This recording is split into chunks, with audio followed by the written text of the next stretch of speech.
Et on va passer immédiatement au troisième panel qui sera consacré au Big Data et intelligence artificielle au service de la performance footballistique. Et j'invite à nous rejoindre à ce troisième panel 3 participants. Je commencerai par Madame Zineb Boutaher, Senior Manager Data, Stratégie et Marketing Enablers chez Inouï. Madame, tfadli.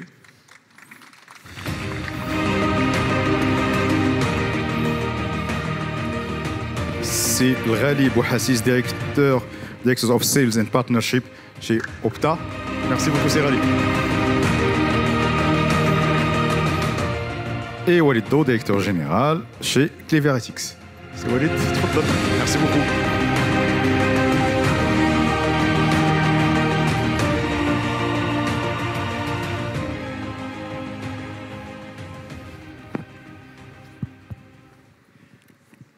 Merci pour votre présence et merci d'être avec nous en cet après-midi sur un sujet, je pense, qui intéresse beaucoup de gens qui sont là.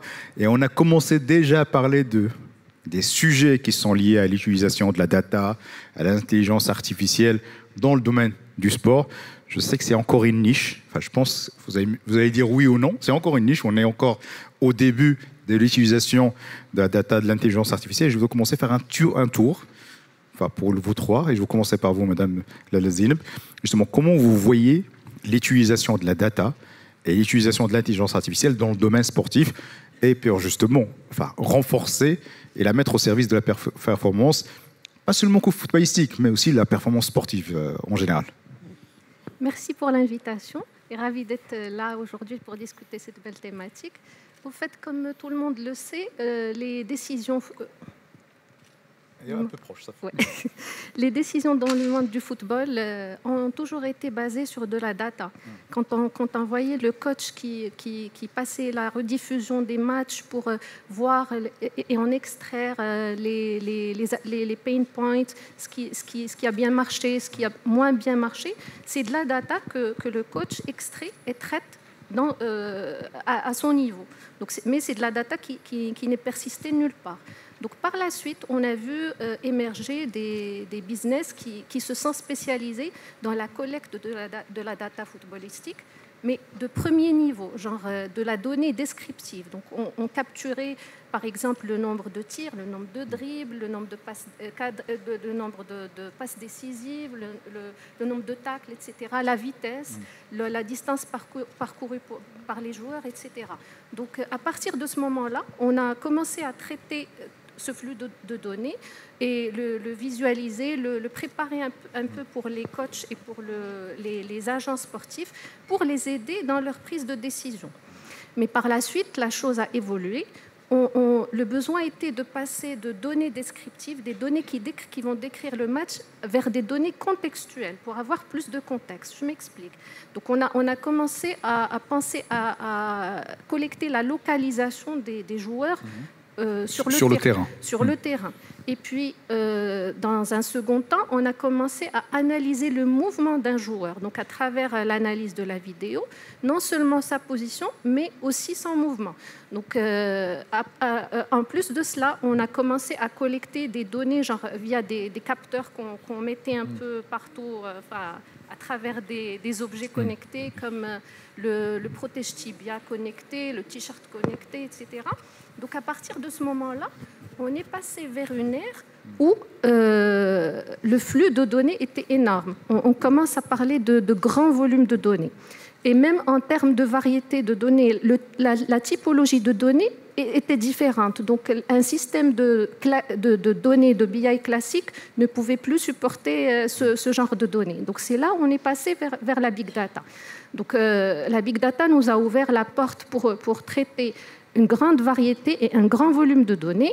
Donc, une fois ces données-là traitées, nettoyées, assainies et formatées, donc, on a commencé à leur appliquer des algorithmes de machine learning, de deep learning, etc., pour justement pouvoir prédire ce qui allait se passer dans un match, pour faire de la classification, pour extraire des patterns un peu cachés qu'on ne peut pas extraire via de la corrélation faite par un cerveau humain.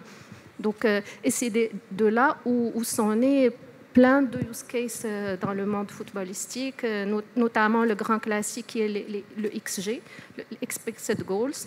Donc, c'est la probabilité qu'un tir finisse dans le filet. Donc, ou un but.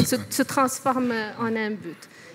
Parmi les grands usages aussi, les grands classiques des use cases du football, c'est la prévention de la blessure. On en a débattu ce matin. Que ça soit pendant la phase des entraînements, mais aussi bien en temps réel. Et c'est là où on revoit aussi l'importance de la big data. Sans big data, on n'aurait pas pu traiter des données en temps réel. Parce que là, on peut faire de la prévention de la blessure au fil du match. En décelant, en détectant des indicateurs par rapport à la déficience motrice du joueur, par rapport au niveau d'enflure, par rapport à sa posture, etc., qui sont des signaux quand même qui alertent d'une potentielle blessure. Parmi aussi les grands usages de l'IA et de la data dans cette discipline, c'est le scouting. On en a parlé ce matin, mais moi j'aimerais parler du scouting social.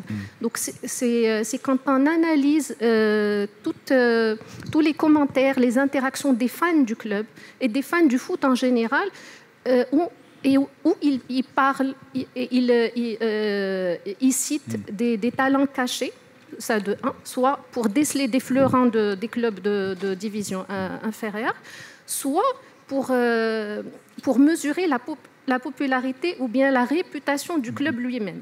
Donc ça aussi, ça fait partie de ce domaine-là.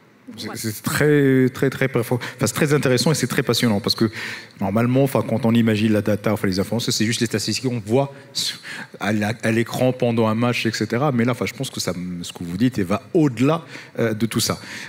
Silrali, j'aimerais bien un petit mot d'abord sur Opta State Performance. C'est quoi, au juste?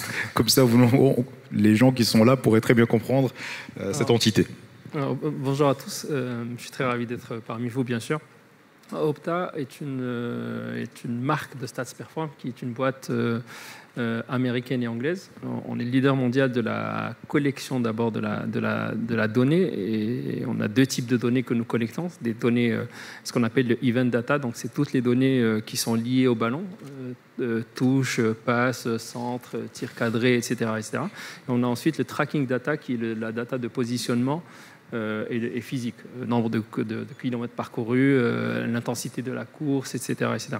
Donc ces datas-là sont bien évidemment utilisées pour la partie performance, que ce soit pour les ligues ou les fédérations, l'assessment de la performance des joueurs et des équipes, mais ensuite on l'utilise aussi pour la partie média, tout ce que vous voyez sur des chaînes de télé comme beIN Sport ou ce que peuvent dire les commentateurs ou sur des applications mobiles, et une utilisation bien évidemment pour toute la partie scouting. Donc ça c'est notre cœur de métier. Et donc, la question qu'on aurait bien vous poser, justement, comment, ça a été tout à l'heure expliqué par l'Alésine, mais je pense aussi qu'il y a une autre partie qui sont liées aux statistiques, à la data, comment ça pourrait être utilisé au service du football national, football marocain? Donc, je pense qu'il y a un degré de maturité dans l'utilisation de la data. Il y a une utilisation qui est à un instant T, c'est-à-dire qu'on prépare une compétition X et on a besoin de connaître ce que comment nos adversaires jouent. Et c'est là où le Maroc a une chance, parce qu'en fait, quand on joue dans une compétition internationale comme la Coupe du Monde, on joue généralement contre des grandes équipes où on a déjà de la data dessus. Quand on joue en Afrique, c'est un peu plus compliqué. Quand on doit retrouver des matchs du Congo, etc., généralement, la data est soit pas très qualitative parce qu'elle n'a pas été collectée, ou pas du tout collectée parce qu'il y a des matchs qui sont malheureusement qui passent sous le radar, qui ne sont pas diffusés dans les pays où la data se fait, où la collecte se fait de manière qualitative. Donc on a du mal à collecter la data. Maintenant, il y a une partie qui est qualitative, c'est celle de savoir l'évolution de son propre football national. Donc si je prends l'exemple du Qatar, on a travaillé avec eux de 2011 à 2022. Aujourd'hui, ils ont une base de données de plus de 13 ans sur le joueur qui leur permet de savoir si leur football national a vraiment évolué ou c'est juste à l'œil nu où on dit on a évolué, on joue mieux, etc. Ça leur permet d'ajuster l'intensité des matchs. Quand on voit par exemple que on leur fournit des rapports qui permettent de dire, par exemple, pendant la première moitié de saison, on a joué, le temps de jeu effectif, c'est 50 minutes. En fait, ils parlent aux arbitres, ils leur disent, en fait, si on veut être au niveau international, on sait que le temps de jeu effectif est de 60 minutes, donc on doit faire en sorte que l'intensité du match... Ça, c'est pour le Qatar. Ouais. Et c'est pour l'équipe nationale ou c'est pour tout le championnat C'est pour tout le championnat. D'accord. Et je pense que ça, c'est une partie qui nous manque ici au Maroc, c'est de collecter de la donnée sur le championnat local pour savoir où on en est par rapport aux championnats, bien évidemment, continentaux, mais aussi internationaux, et pouvoir avoir des KPI qui nous permettent en fait d'atteindre. Parce qu'au final, l'œil nu d'un manager ou d'un coach, elle est très importante, mais ça manque d'une partie KPI qui rend l'analyse très objective et factuelle. D'accord. C'est Walid Daou. Aussi, je vais vous demander aussi la même question au début. Est-ce que vous pouvez nous présenter Cleverlytics au début? Bien sûr. Vous m'entendez? Ça marche, moi. Donc, merci beaucoup déjà pour l'invitation. En fait, Cleverlytics, c'est une nouvelle filiale de l'UM6P qui est dédiée à l'application de tout ce qui est, on va dire, intelligence artificielle, mais de manière générale, algorithme, mais pour des problématiques industrielles ou des problématiques, on va dire, de la vie réelle, rencontrée par les entreprises, en complément de tous les efforts qui sont faits sur la recherche. Donc, on a évidemment au sein de l'UM6P beaucoup de laboratoires qui publient des articles, qui ont des doctorants, et en complément de ces entités-là, on avait envie d'avoir un véhicule donc qui soit une filiale et qui gère un PNL et qui travaille directement avec ses clients pour utiliser par exemple des approches algorithmiques open source ou qui existent déjà pour la résolution de la problématique métier. Donc on travaille sur une grande diversité de problématiques. On peut travailler sur la relation client, les mines, la géologie, la médecine et aussi le sport potentiellement. Justement, quel est le lien avec le sport et comment l'UM6P, à travers Cleverlytics, peut aussi participer à tout ce travail qui est fait au service du football national? C'est une question à laquelle, à titre personnel, je travaille beaucoup. J'en ai encore aujourd'hui discuté des heures avec Rally. Parce que ce qui est important, donc nous, au sein de l'UM6P, pas au sein de Cleverlytics de manière générale, il y a eu un gros effort, il y a eu beaucoup d'investissements qui ont été faits sur la formation d'ingénieurs de talent, donc de data scientists de qualité. On a déjà beaucoup de développeurs et de codeurs, que ce soit dans l'école 1337, UCode ou dans tout l'écosystème de l'UM6P. Donc ça, c'est des gens qui sont capables de développer des interfaces, de développer des applications mobiles, par exemple. Et il y a aussi un gros effort qui a été fait sur la formation d'ingénieurs qui sont capables de développer des approches algorithmiques originales. Et là, ça nécessite un niveau scientifique qui est un peu plus pointu. Donc ça va être soit des ingénieurs, mais aussi des PhD, donc des gens... Donc la question, c'est de se dire comment, avec tous ces talents-là, on peut résoudre un certain nombre de problématiques, notamment dans le sport. Donc, concrètement, la question à laquelle, ce sur quoi on travaille, c'est vraiment de savoir comment, de comprendre déjà ce qui se passe à l'échelle internationale. Et donc, on voit bien, c'est ce qu'a présenté Rally tout à l'heure. Il y a énormément de choses qui sont faites déjà dans la collecte de data, et ensuite dans l'interprétation de ces data, qui sont disponibles un petit peu pour tous les clubs ou pour toutes les fédérations. Et il y a aussi un extra mile qui est comment chaque fédération ou chaque club peut faire des choses un peu à sa sauce et rajouter son propre angle ou sa propre intelligence. J'imagine que même si on donnait un abonnement Opta à monsieur et madame tout le monde ou à Pep Guardiola, ils n'en feront pas la même chose. C'est-à-dire que... Et donc, l'idée, ce serait, pour une boîte comme Cleverlytics, l'idéal, ce serait de travailler avec un Pep Guardiola qui aurait, lui, une intuition. Parce qu'en général, les projets qui ont vraiment de l'impact, ça part par un... Ça va coûter très cher pour le championnat national d'avoir des Guardiola. C'est nous qui allons le payer plutôt que lui qui nous paye, c'est un autre sujet. Mais en fait, ça part de quelqu'un qui a une intuition. De dire, moi, je pense qu'il y a un lien entre X et Y, mais j'aimerais bien avoir une validation scientifique de cette intuition. Et donc après, nous, on apporte tout le travail de validation, d'études, faire des algorithmes. Donc concrètement, pour l'UM6P, c'est encore en stade de discussion, mais ce serait de faire ce travail-là, soit avec des acteurs au sein de la fédération, soit avec certains clubs ou avec l'équipe nationale. Voilà, mais l'idée, c'est toujours à l'appui, en complément. Il y a aussi un sujet de collecte de data, d'utiliser des algos pour collecter de la data. C'est des technologies qui existent déjà à l'international, donc est-ce que ça ferait du sens qu'on développe nos propres approches pour automatiquement analyser des vidéos et construire cette database pour avoir des datas en complément de ce qui existe déjà et avoir des choses un peu plus sophistiquées. Donc ça, c'est un premier volet. Et aussi, exploiter toutes ces sources de données pour, au service, j'ai envie de dire, au service d'une vision footballistique. C'est-à-dire qu'il y a tout un enjeu de faire des datasets qu'on montre à tout le monde, Et puis après, il y a exploiter cette data pour quelqu'un qui a une intuition, un angle particulier et qui aura envie d'explorer cet angle de manière un peu scientifique, quoi. Je voudrais bien vous poser la question à vous deux, à Serali et aussi à Sewed, sur la question bien sûr, enfin, le Maroc utiliser la data pour le Maroc, c'est très très important, mais c'est aussi, est-ce qu'il n'y a pas une dimension africaine à faire valoir et vraiment à encourager comme ça, enfin voilà, parce que tout à l'heure vous avez cité l'exemple, par exemple un match contre le Congo, un match par exemple contre, le Congo c'est juste un exemple, on pourrait multiplier les exemples, est-ce qu'il n'y a pas mettre ça aussi dans une dimension qui est beaucoup plus grande, qui est africaine, et utiliser ça, enfin, non pas l'échelle du Maroc, mais l'échelle de l'Afrique. Est-ce qu'on ne peut pas imaginer justement l'intégration de cette dimension-là qui est continentale et au-delà de la dimension nationale? C'est la Zénib aussi, si vous voulez répondre à cette question-là. C'est vrai. Moi, je vais voir ce que va dire Rally, mais moi, j'y crois à titre personnel. Ouais. Surtout qu'il y a, en fait, il y a plein d'enjeux de propriété intellectuelle. C'est-à-dire qu'en fait, c'est pas si facile que ça de le faire. C'est pour ça qu'Opta a vu de nez et valorisé des milliards. C'est que, en fait, je sais pas combien vaut Opta. D'ailleurs, je sais pas si vous avez la réponse à la question. Mais c'est qu'en fait, ce qui les contribue à leur valorisation, j'imagine, je suis quasiment sûr, c'est l'ensemble des solutions algorithmiques qu'ils ont développées en propre pour gérer toute cette data, la stocker, l'interpréter. Voilà. Donc en fait, la question, comme sur tout un tas de sujets, c'est est-ce qu'on a envie que l'Afrique soit souveraine sur ces sujets-là ou soit uniquement cliente. Donc il y a ce sujet-là qui est présent dans plein d'industries, mais de manière générale aussi, pour le sport en particulier, les entreprises, elles le savent, on ne peut pas améliorer ce qu'on ne mesure pas. Donc, soit si on mesure uniquement les performances des clubs à des compétitions sportives, mais c'est des événements discrets voilà, dans le temps. C'est pour ça que l'exemple du Qatar qui a été utilisé est hyper intéressant. C'est aussi de mettre en place des outils de monitoring, aller au service de tous les clubs africains ou des différentes fédérations pour mesurer en fait exactement où on en est, indépendamment des discours et voilà, c'est vraiment amener une culture, j'ai envie de dire une culture scientifique dans la gestion d'une discipline qui historiquement en Afrique n'est pas encore très scientifique, quoi.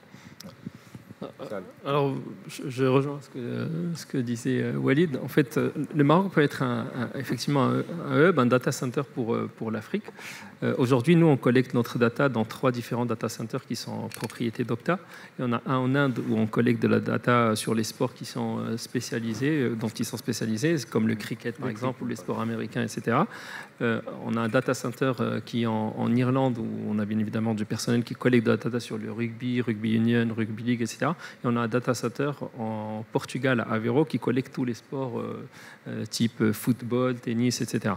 Donc aujourd'hui, on peut effectivement imaginer un data center ici au Maroc qui collecte de la data sur toutes les compétitions africaines, que ce soit des compétitions continentales ou des compétitions locales de tous les pays africains, en raison bien évidemment des relations privilégiées qu'on peut avoir, etc.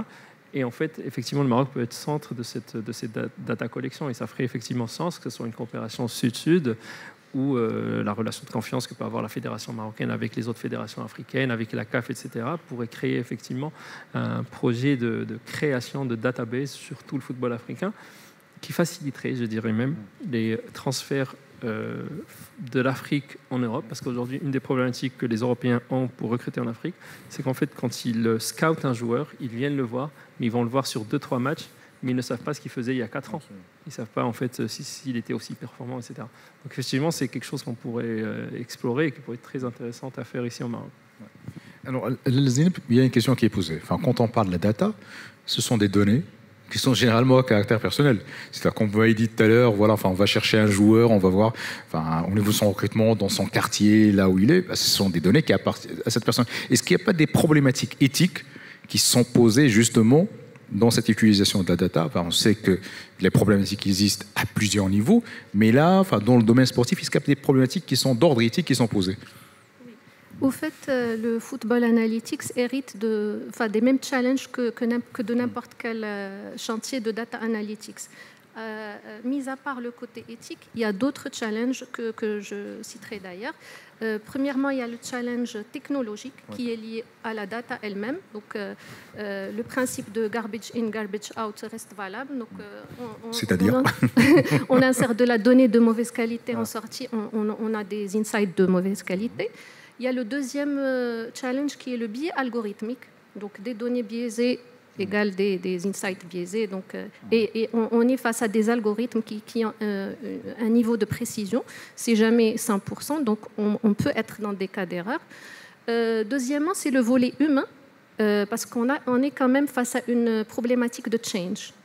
Il y a beaucoup de réticence, il y a des coachs qui n'y croient pas, donc qui voient que ça les remplacerait un jour ou l'autre. C'est de la science-fiction pour eux. Aujourd'hui, on parle plutôt de complémentarité. Il faut voir la chose comme ça. Et puis, il y a le volet éthique. Dans le domaine de Football Analytics, on collecte beaucoup de données personnelles. Et non pas de la donnée personnelle, mais de la donnée sensible. À partir du moment où on traite de la donnée biométrique, telle que tout ce qui est relatif à l'état de santé du joueur, etc. Et là, ça pose des problématiques de genre réglementaire. Et c'est pour cela qu'il faut, avant d'appréhender tout chantier d'analytics, poser la chose dans son cadre réglementaire, poser des conditions strictes d'opt-in, opt-out, pour que si un joueur est d'accord pour que ses données soient collectées, traitées, etc., c'est tant mieux, mais à n'importe quel moment, il peut faire machine arrière. Il a le droit de faire machine arrière et que ces données doivent disparaître des bases de données. D'un autre côté, on parle de données à caractère personnel qu'il faut sécuriser. Donc, il faut avoir des mécanismes solides d'accès aux données, de sécurisation de ces données, etc. Et puis, il faut se conformer aux juridictions en question qui sont en vigueur par rapport à ce genre de traitement et de collecte de données. Voilà. Siwaïd, une dernière question. On sait que il y a des craintes sur l'utilisation de l'intelligence artificielle. Il y a des craintes qui sont de multiples natures. On a vu des déclarations qu'il faut arrêter un tout petit peu. C'est la proposition qui a été faite de suspendre un petit peu les travaux sur l'intelligence artificielle.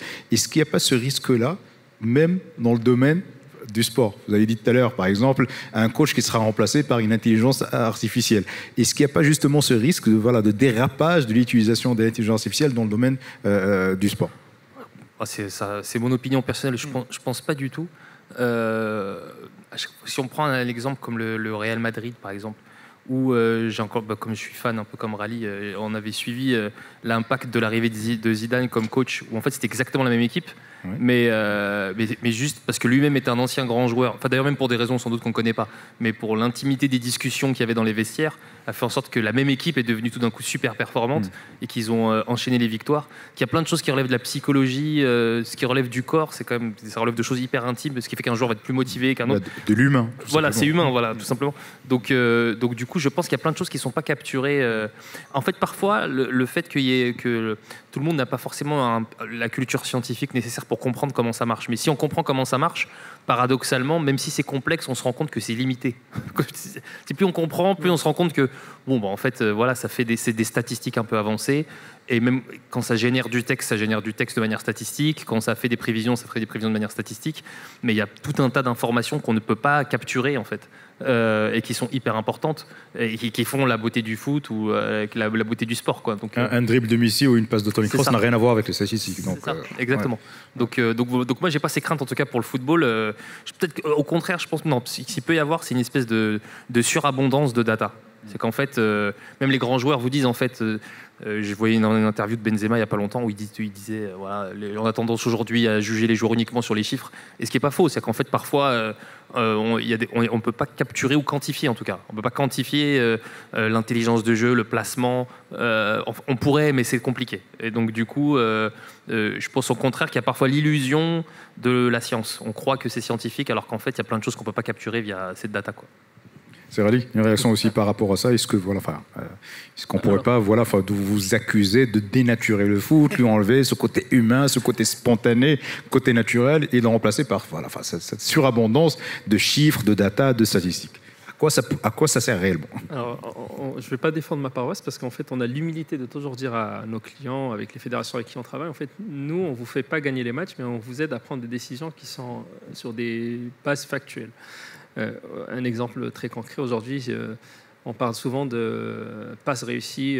Tony Kroos fait 99% de passes réussies ou 98% de passes réussies. Par contre, la data, ce qu'elle vous permet de montrer, et je ne prends pas que Tony Kroos comme un exemple, c'est est-ce que ces passes-là ont une valeur ajoutée ou pas. En fait, s'il fait 70% de ces 90% de passes vers le gardien, en fait, ça dénature la valeur de cette passe-là. Par contre, si je vous montre qu'il y a un joueur qui fait 70% de passes réussies dans le match, mais par contre, il y en a 45 qui créent des décalages qui permettent de marquer, en fait, ça enlève le côté émotionnel du coach. Et en fait, parce qu'il juge de manière émotionnelle et il y a toujours les relations personnelles, et ça lui permet de confirmer ou d'infirmer ce qu'il a vu sur le terrain. On ne changera jamais l'intuition d'un coach, on ne changera jamais l'intuition d'un changement qui est fait à la 75e minute, qui fait rentrer un joueur qui marque. Ça, ce n'est pas la data qui le décide, c'est vraiment l'intuition du coach et la forme du moment du joueur. Par contre, on permet de mieux préparer le match et de mieux connaître l'adversaire. Enfin, c'est comme un examen. Si on ne révise pas, on n'est pas sûr de l'output. Par contre, si on révise, on sait qu'on peut s'en sortir. Voilà, c'est ça notre rapport. Merci beaucoup, merci. Allez-y, peut-être un dernier commentaire. Oui, au fait, je suis d'accord avec ce qu'a dit Walid et Rally, sauf que sur certains domaines très fins, l'IA peut quand même remplacer, notamment le cas de Kevin De Bruyne qui a renégocié son contrat sans passer par c'est notre data, ça. Exactement. Attends, j'ai pas bien... Kevin De Bruyne. Comment ? J'ai pas entendu, j'ai pas bien. Kevin De Bruyne. Oui, le capitaine d'équipe. Il a renégocié son contrat grâce à l'IA. C'est-à-dire sans passer par un agent, sans l'intervention de son agent. En fait, ce qui est vrai, c'est que je pense qu'il y a tout un champ sur le pricing de joueurs, où en fait, lui, il a renégocié à la hausse son salaire, je pense, son package, en utilisant la data objective de ses performances, en disant voilà, il y a d'autres joueurs, ils ont telle performance, ils sont pricés à X. Moi, regardez mes performances, je devrais être pricé. Donc, je pense que ce qui est vrai, c'est qu'il y aura tout un champ autour de l'utilisation de la data sur les enjeux économiques. En fait, donc le pricing de joueurs africains, par exemple, ce dont on parlait, combien ça coûte, qui vaut combien, je pense. Il y a tout un sujet autour de ça, je pense. Non, sur la partie Kevin De Bruyne, effectivement, c'est un cas qu'on connaît parce qu'il a utilisé notre data.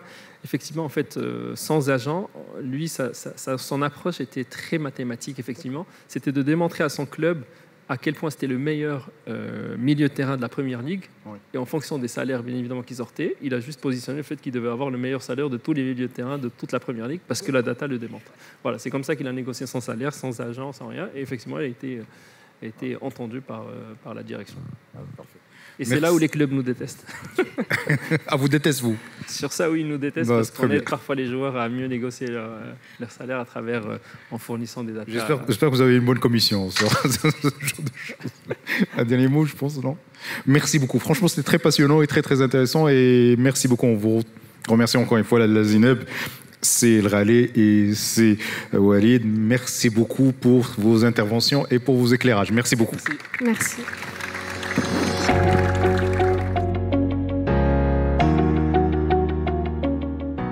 إنوي معكم كل يوم.